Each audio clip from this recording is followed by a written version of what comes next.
New tonight, the Bexar County Sheriff's Office is looking for a suspect after a woman was found inside a van on the city's northwest side. A week ago today, BCSO's Missing Persons Unit announced they were looking for 37-year-old Krystle Janay Proctor. She had been missing since April 27th. The van she was known to drive was found on Cinnamon Creek near Fredericksburg and Hamilton Wolf. Proctor was found inside that van. I have done a couple videos on Krystle Janay Proctor. She was a young lady who was found in the back of a cargo van out of San Antonio, Texas. My prior videos, I did show you who allegedly could have done this. Well, this is just a follow-up and update that he is still wanted, and I'm going to tell you exactly more aliases and possibly where he could be. This is Fugitive TV. Stay tuned.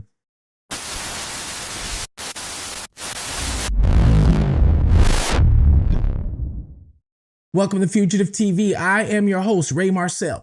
And what we do here is we take a look at cases of missing individuals, crime that has not been solved, any crime that might need a deeper outlook or a different perspective. Because see, I was once a fugitive on the run from the law myself. I ran from the law for 15 years after I committed some white collar crime. Then I turned myself in. After I turned myself in, I run this YouTube channel. I have multiple businesses. I also help family members locate missing individuals. And not only that, sometimes we have to locate fugitives that have done something horrific to a family member to help bring them to justice. Well, today is another video about Krystle Janay Proctor, the young woman out of San Antonio, Texas. Okay, now she's not originally from San Antonio, Texas, but that is where she was living with her family and her husband.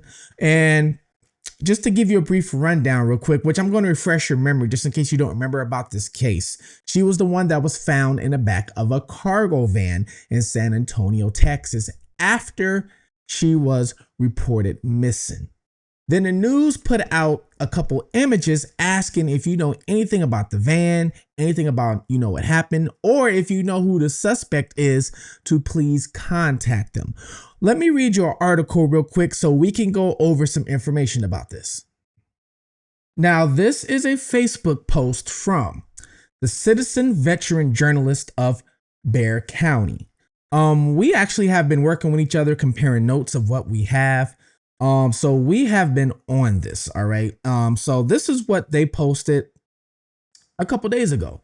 It says the husband missing from the public story of Krystle Proctor. All right. 37-year-old Krystle Janay Proctor was last seen April 27th, 2026. She was reported missing May 7th. Now, the one of the reasons reportedly why she was reported missing was Krystle has a son with her husband, and the son was at school and he was making a card for Mother's Day, and apparently the teacher, they were talking to the son, okay, and then the son said, he's in elementary school, and the son said, I can't give my mom my Mother's Day card because she was beat up and she's in a hospital. Very sad. Very sad. And I guess that right there, the teacher, called authorities. Authorities went to the house. Authorities went and questioned her husband. And this is when the first missing report was made. Because of, authorities went to the house. Now, from what I know, life was normal, I guess, even while she was missing. The husband was normal. But let's continue reading. It says she was reported missing May 7th. Her white Ford E250 van was later found in the 8800 block of Cinnamon Creek near Fredericks Road on the northwest side, which we're going to take a look at that. I'm going to show you some things about that, which I didn't show you in my last videos. Krystle was found deceased in the back. BCSO released images of a person wearing a green long sleeve shirt, blue pants, a red hat covering. Investigators are asking anyone who saw the van or the person between April 27th and May 5th to contact them. That is the public alert, but there is a major part of Krystle's life that has not been addressed in the coverage reviewed so far. And this is the major part. Now, the news, they say she was found in the back of the van.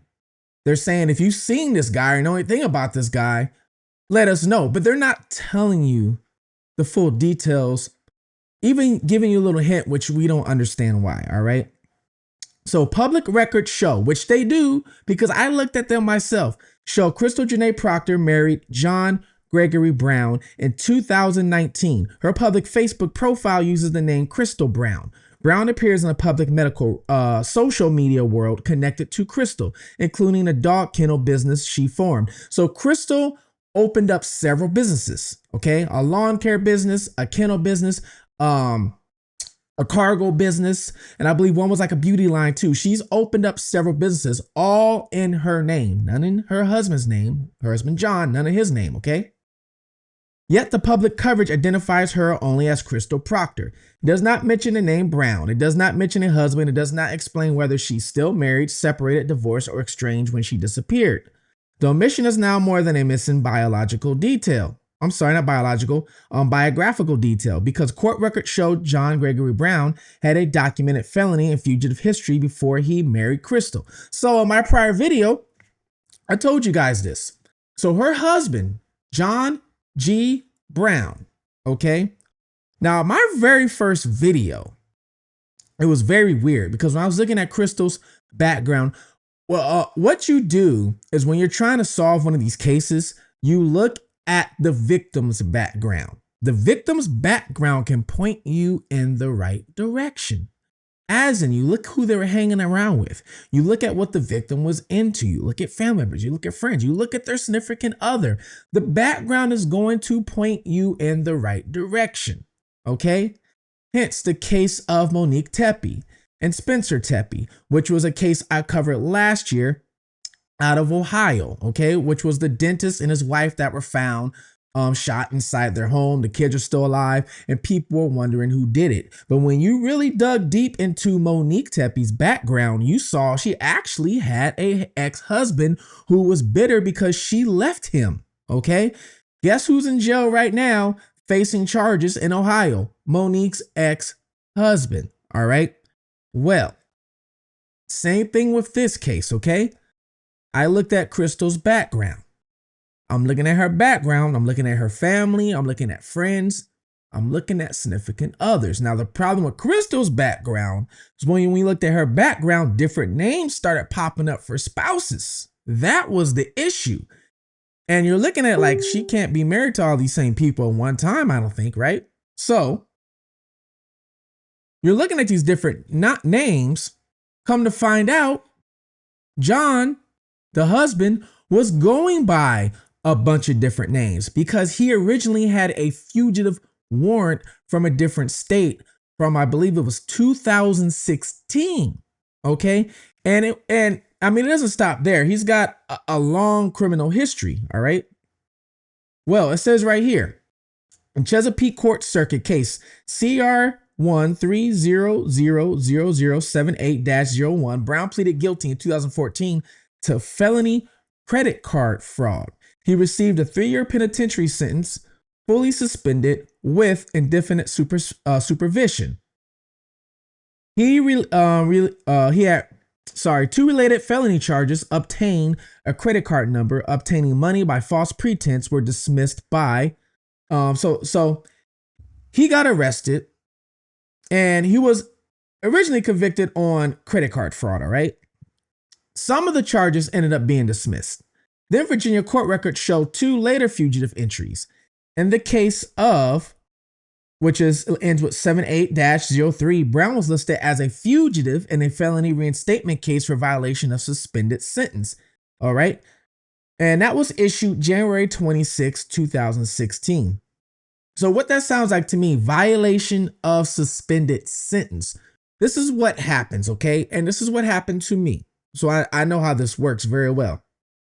You go to court, the judge can give you what is called a suspended sentence, okay? So let's say, for example, the judge says, I'm going to sentence you to 5 years prison, or you get 5 years prison, but I will suspend that sentence and you will get, let's say, 2 years probation or 3 years probation, whatever it is. Meaning that 5-year prison sentence is suspended for now. But you have to complete that probation he gave you, 2-3 years, whatever it is. Now, if you mess up on that probation, you F up or whatever you want to call on that probation, and you go back and see that judge, the judge can withdraw your probation, take it away, and sentence you to prison to that originally 5 years. That is how that works. I had a suspended sentence, so I know how that works. I finished all my stuff, so I don't have to worry about all that. Everything's done with me a while ago, so I don't have to worry about that no more. But that is how that works, okay?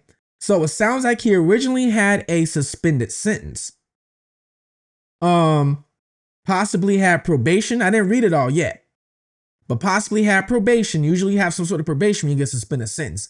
Violated that. Now he has a warrant out because of that. So the next paragraph says, in the case 7804, Brown was again listed as a fugitive in a felony reinstatement case for a violation of probation on a felony offense. See, violated probation. So I'm pretty sure he got probation, then the suspended sentence. This fugitive warrant was issued on January 29, 2016. And it says, these are not rumors. These are Virginia court records. People, they are. I have the records. They are. Texas records show another relevant case. Now, this is the case. They're not even talking about this, all right?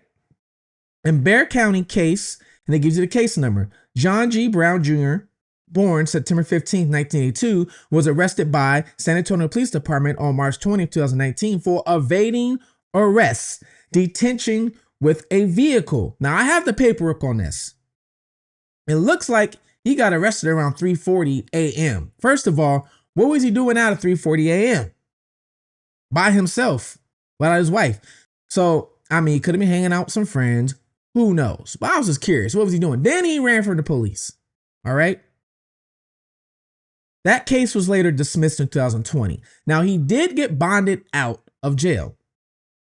6 months after that the San Antonio Police Department arrest, Krystle Proctor and John Gregory Brown, they got married. This post does not accuse Brown or any other specific person of doing, the unalivings of what happened to Krystle. Now, sorry, certain words here I can't say on YouTube. On a smaller channel like mine, I can't say the M word, M-U-R-D-E-R, or the channel gets flagged and it doesn't spread out to the masses, all right? This post does not accuse Brown or any other specific person of doing this to Krystle. It identifies public record facts that have not appeared in the public narrative. Krystle had a husband. Her public name was Brown. Her husband had a documented Virginia felony conviction. Virginia court records later listed him as a fugitive in 2 felony reinstatement matters. The Texas records show he was arrested in 2019 for evading arrest and detention with a vehicle. The public has not been told any of that. And that matters because the timeline already raises serious questions. All right. So Bexar County Sheriff's Office says Krystle was last seen April 27th, but reported missing May 7th. All right. That is about 10 days. By all public appearance, Krystle had children, a husband, active family ties, public business pages, food orders, dog breeding activities, transport work, and regular social media connections. All right. So who expected to hear from her between April 27th and May 7th? Who last spoke to her? Who noticed she was missing? Who filed the report? Was she living with Brown? Were they separated? Was anyone telling families, school, customers, or friends that Krystle was somewhere else? Was anyone responding to her accounts? Those are timeline questions. There was also the van. Krystle formed RGB Transportation, LLC. Now, yes, RGB Transport was the company she formed, okay, in 2024. The business publicly described itself as a veteran-owned cargo van carrier service based in San Antonio. Because Krystle, guys, she was a veteran. She was a veteran, all right? In May 2026, she was found dead in the back of that same cargo van. So she was found in her own cargo van. Her repeated home and business address was on Encanto Point on the east and southeast side.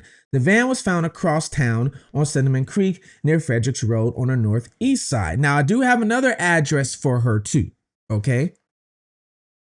Why was the van there? How long had it been there? Who drove it there? Was Cinnamon Creek the death scene, the place the van was abandoned, or simply was it found? Why did the sheriff's office ask for sightings through May 5th, where Krystle was not reported missing until May 7th? The public story so far has been narrow. Krystle Proctor was missing, then found inside the van. The fuller record shows Krystle Brown had a husband whose existence has not been addressed in the public coverage, and that husband had documented felony and fugitive history before their marriage. Sheriff's office may know all of this. The media may not have looked, but the public deserves the full context. All right. Then it says, if you've seen the white van at any of those times, all right, if you know anything about this, okay, if you interacted with Krystle through RJB Transport, Monster Treats, No Mercy Kennels, which was the dog business, they were breeding and selling cane corsos, or know anything about her movements between April 27th and May 7th, they're asking you to please call the sheriff's office, 210-335-6000. So I'm going to show you right now where the van, her van was found at with her inside the van. It's right here, Cinnamon Creek Drive, okay? And it was a back of this apartment building, which is, I believe they're pronounced Hearthstone Apartments. And it was back here in the corner, okay? So back here, right there in the middle of the screen, that's where it was found at, next to a trash can. Now, in my original video, when I first did this, I said I was trying to do the steps if I would have did something like this and I had to get away from the law.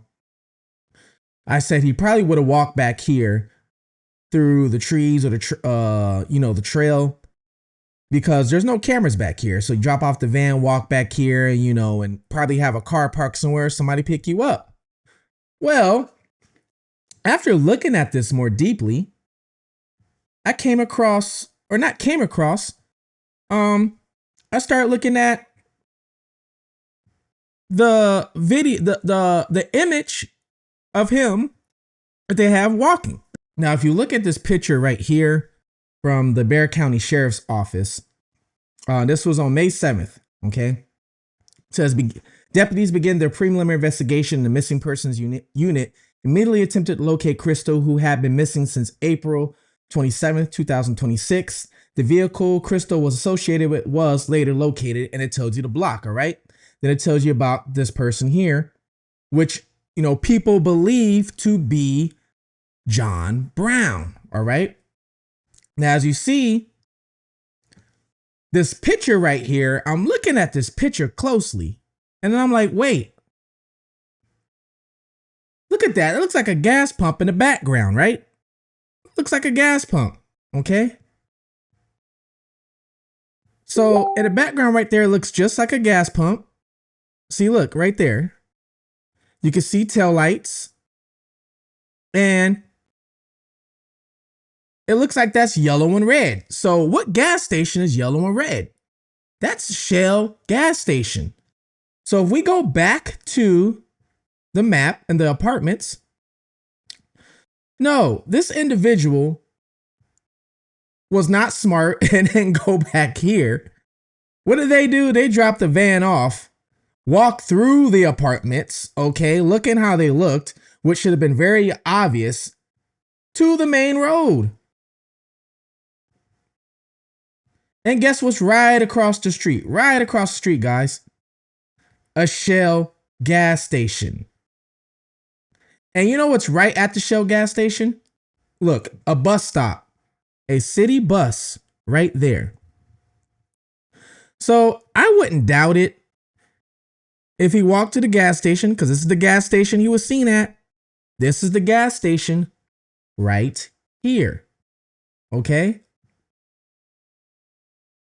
This exact same gas station. And he was seen walking by one of these pumps. And you see there's a camera right there. And then another camera right there, both looking at the pumps. So he walked right by one of these pumps. And like I said, there is a bus station literally right here. You can catch the bus. So I wonder if the individual did what they did, dropped the van off, walked to the Shell gas station, and jumped on the bus. Now, I'm not saying they did. They could have possibly had the other vehicle right here on the side of the gas station. Who knows? But I just wanted to point that out to you guys. Now, the one thing me and a couple other journalists were trying to figure out is if he was arrested in Bexar County for evading the police and then later on bonded out, did they not see the fugitive warrant out of Virginia? That was what we were trying to figure out. Now, I did look up the statute of limitations in Virginia. I want to see if there's a statute of limitations for something. Virginia, what I saw, it said there was no statute of limitations from what I saw anyway. So if that is true, then he should still have had that active warrant when he got arrested in San Antonio. Now, like I told you, I believe he's the one that filed the missing person report. The police questioned him. They took one of his phones. I don't know which one, but they took a phone and they questioned him. Did they still not see the warrant out of Virginia? This is the part that baffles me, because if he had this warrant, I don't understand why they didn't at least arrest him on that warrant out of Virginia and at least hold him there until the autopsy results come back on Krystle, until things come back and evidence come back.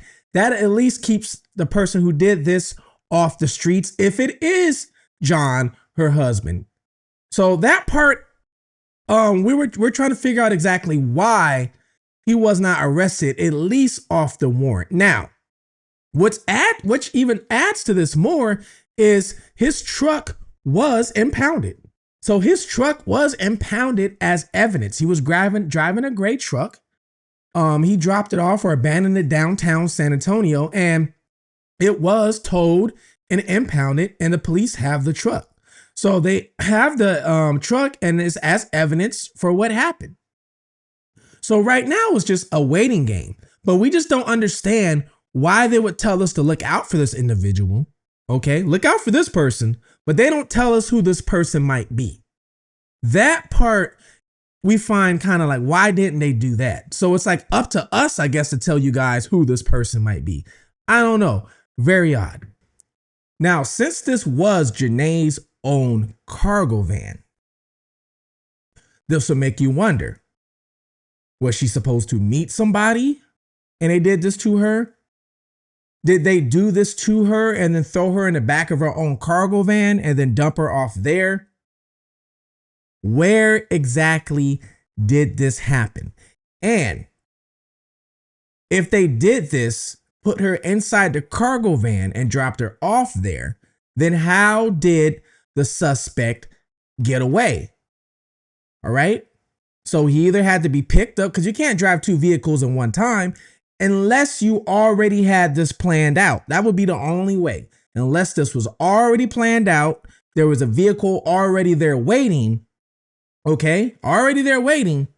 And, they took the van with Janay in it, dropped it off there, and then walked past the gas station at the vehicle there somewhere. But if it wasn't that, if it wasn't already planned out, then that means they had to drop the van off, walk past his gas station, and catch a ride somewhere. So somebody picked them up, or like I told you, there's a bus stop right there. I looked at the bus schedule. The bus schedule runs every 30 minutes. Every 30 minutes, the bus schedule runs. And it takes you to the college, if I remember correctly, when I looked at it. It takes you up to the college. Now, if you did take the bus, hopefully the police, usually most of the time these cities they have their cameras on it. So hopefully the police will see that. Hopefully he took, everything off inside the bus station. And even if he didn't, wherever he got off at, they're going to see where he got off at, and then probably track him from there. Now, here's another thing. Even though this happened in San Antonio, Texas, I read to you guys that report, and I showed you guys, or told you guys about his background out of Virginia, Maryland. He also has a background out of San Antonio, as you see. He was arrested for evading police officer at 3:40 a.m. So That does not mean that he is in San Antonio. He could have easily went back to Virginia, to VA. For one, if you have a lot of people looking for you, okay? San Antonio is a city, but it's not like a big city. If you've never been there, it's not like Houston, New York, or Chicago, LA. It's nothing like that, okay? It's a city, but it's a smaller city, okay? So you will run into a lot of maybe everybody that knows everybody type of place because it is smaller, all right? So once word gets around, it's going to travel, and next thing you know, you got San Antonio looking out for you. Now, he possibly could have made his way back to Virginia via bus, okay? Or somebody could have drove him back that might not know exactly what everything is going on, okay? Because he possibly could have contacted people, let's say on his social media, which, by the way, he has multiple social media accounts, okay? Multiple. So you might know this guy's name as John G. Brown. You might know him as Mike Larry. You might know him as, he might even use the name Derek, I believe, which is a family member. Might even use Maurice. He might use Nino. He might use Jason. There's a bunch of names that this guy goes by, all right? So he could be using any one of these names, especially if you don't know what's going on. He could have easily made it back to Virginia via a friend or family member that doesn't know the full extent. It could possibly be staying with a family member, which could be anywhere in Norfolk. That's one. Richmond is one as well. This guy also has family in Newport News and in Maryland. Okay. And I believe it's pronounced Hebron, I believe. Let me know if I'm pronouncing that right. Hebron, Maryland. So he could be anywhere in that little area. Also Salisbury, Maryland. All right. So be on the lookout because police in San Antonio are looking for the person that is dressed up in this full gear. Now, like I said, the police aren't giving you the name. They're not giving you a lot of details whatsoever. Our media's not, which I don't understand. They at least should let you know, hey, this woman did have a husband and it could be possibly him, because this man right now could be with somebody else in their house, okay, hiding out. And you don't know what this guy is capable of doing. So if he could do this to, if it is him, let's say if it allegedly is him, if he could do this to her, what makes it that how do you know he's not going to do this to the next person? So be on the lookout for that. All right. In Virginia.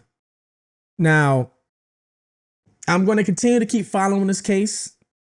All right. So I'm going to continue to keep following it. I'm in contact with other journalists as well in San Antonio, other journalists in Virginia and the Maryland area. All right. So we're going to gather everything that we can. All right.